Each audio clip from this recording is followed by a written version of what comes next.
December 1973. Get ready. Start. சமுதாயத்தில் ஒரு சாரார் உயர்ந்து கொண்டு போக பெரும் பகுதியினர் வறுமையில் உழல்கின்ற நிலை நீடிக்கும் வரை சமதர்மம் என்பது வெறும் அரசியல் கோஷமாகவே அமைந்துவிடும். சமுதாயத்தில் தாழ்ந்து கிடக்கும் அரிசனங்கள், பிற்பட்ட வகுப்பினர் ஆகியோர் அவர்களின் வாழ்க்கை வளம் பெற்றாலொழிய விடுதலை பெற்றதன் பயனையோ அல்லது நாம் நம்மை ஆளுகிறோம் என்று சொல்லிக் கொள்வதில் பெருமையோ அடைய முடியாது. எனவேதான் இந்த அரசு அவர்களின் வாழ்க்கை வளம் பெற வேண்டும் என்று உளமாற கருதுகிறது. தன்னால் இயன்ற திட்டங்களை நிறைவேற்றி வருகிறது. கல்வி நிலையங்களும் உத்தியோகத்துறையிலும் சலுகைகள் அளித்தல், அரசு நிலையங்களை பட்டா செய்து கொடுத்தல், குடியிருப்பு நிலங்களை அவர்களுக்கே உடைமையாக்குதல், தமிழகம் முழுவதும் சொந்தமாக வீடு இல்லாதவர்களுக்கு குடியிருப்பு நிலம் வாங்கி தருதல், உழுபவனுக்கு நிலத்தில் சொந்தம் என்ற நிலை ஏற்படுதல், தாழ்த்தப்பட்ட பெருமக்களை கோயில்களில் அறங்காவலர்களாகவும் அர்ச்சகர்களாகவும் நியமித்தல், குடிசைகளில் வாழ்வோருக்கு மாடி வீடுகளை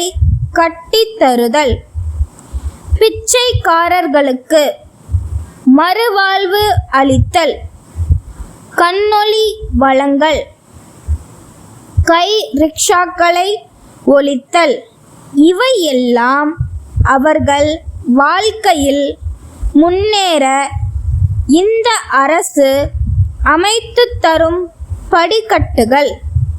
இது அரிசனங்களையும் பிற்பட்டோரையும் நடுத்தர மக்களையும் முன்னுக்கு கொண்டு வரும் ஒரு அமைதியான புரட்சியாகும்.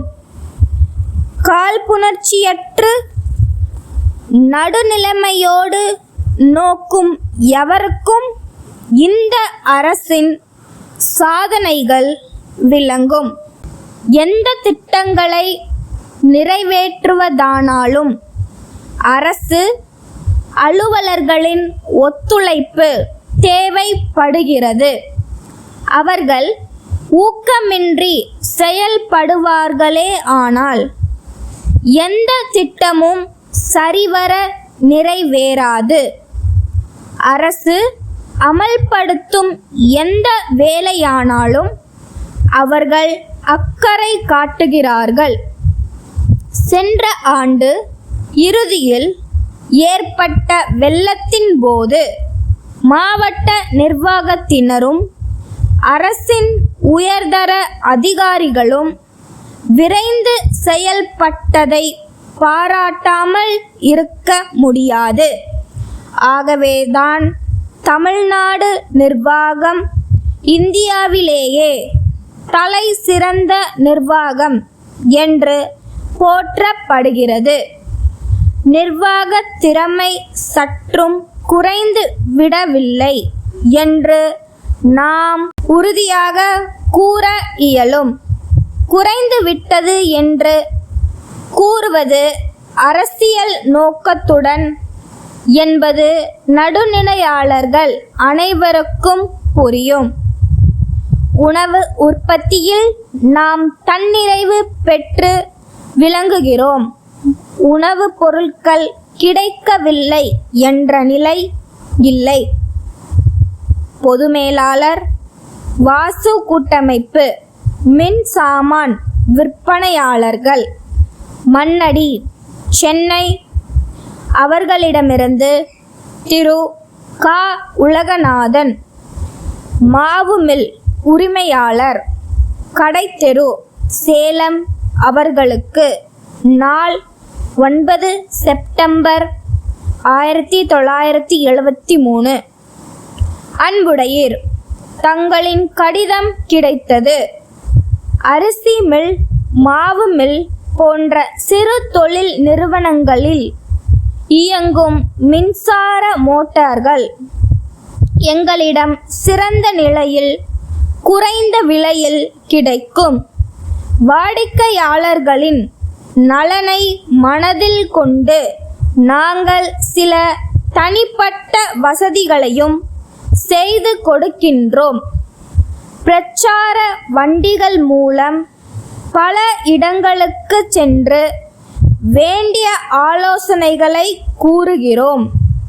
சிறிய ஊர்களில் கூட விற்பனையாளர்களை நியமித்து தேவையான உபரி சாமான்கள் அருகாமையிலேயே கிடைக்க வழி செய்துள்ளோம். தாங்கள் ஒருமுறை வந்தால் தாங்கள் விரும்பும் மோட்டாரை வாங்கி செல்ல வசதியாயிருக்கும். எங்கள் விலைப்பட்டியல் ஒன்றை இத்துடன் இணைத்துள்ளோம். தங்கள் நம்பிக்கையுள்ள ஸ்டாப்.